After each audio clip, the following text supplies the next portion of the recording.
कढई तापायला ठेवल्या.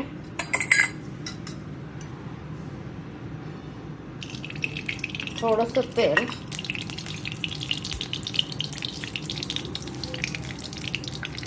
मोहरी तापलं, जिरं आणि कांदा.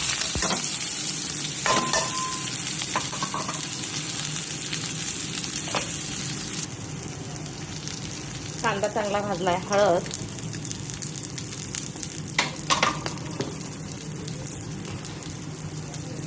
चवीनुसार मीठ,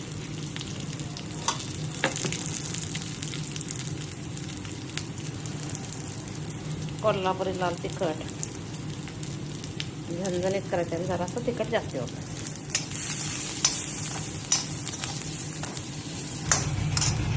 आता ह्याच्यात पाणी घालायचं.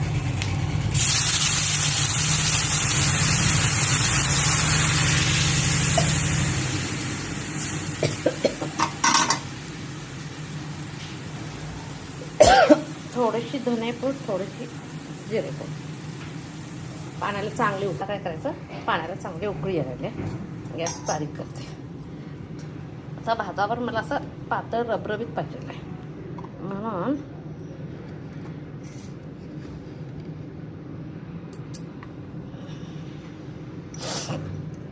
पीठ ज्यांच्या गाठी फुटत नाहीत त्यांच्यासाठी खालीच फोडून घ्यायच्या गाठी.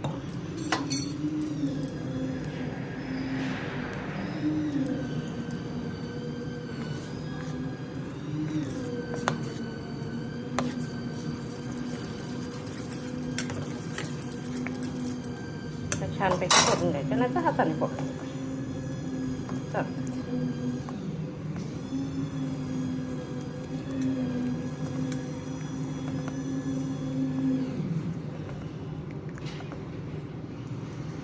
गरम भात, तूप आणि पिठलं मस्त होतं.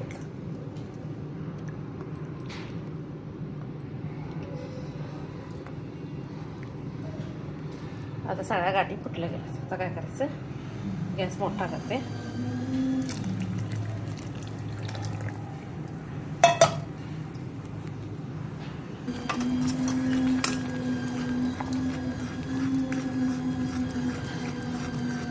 एकही गाठ राहत नाही.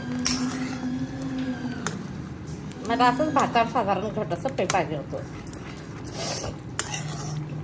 म्हणजे अगदी पातळ पण नको, घट पण नको. आता गॅस बारीक करते, थोडीशी कोथिंबीर. आता पिठलं खाण्यासाठी तयार आहे. गॅस ऑफ करते. वरनं थोडीशी कोथिंबीर करायची. एक 5 मिनटं उकळी द्यायची, म्हणजे पीठ कच्चं होऊ नये.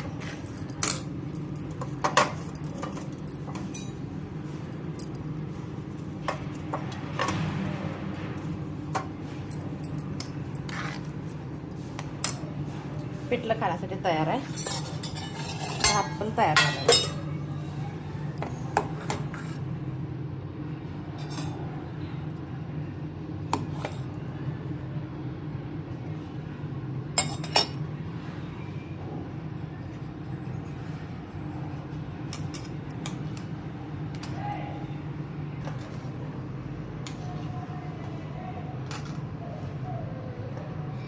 पिठलं आणि त्याच्यावर तूप.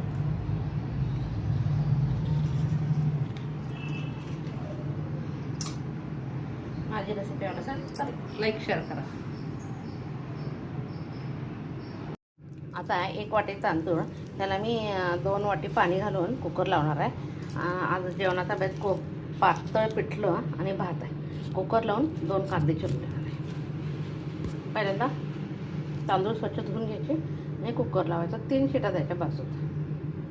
4थी शिट केली तर फास्ट राड होतं, म्हणून 3 वर बस करायचं. कांदा पण चिरून. तर मी साईडला तोंडी लावायला म्हणून 1-2 मिरच्या मध्ये चिरून घेतल्यात.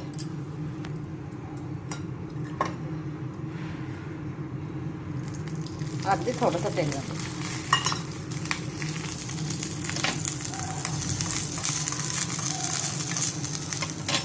त्याच्यानंतर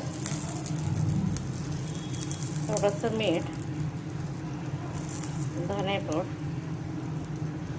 जिरेपूड आणि शेंगदाण्याचं तिखट.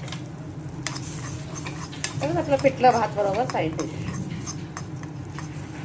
म्हणून गॅस बंद केला.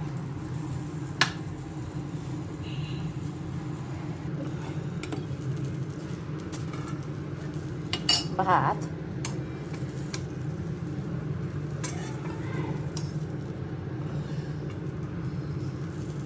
मिरची आणि पिठलं.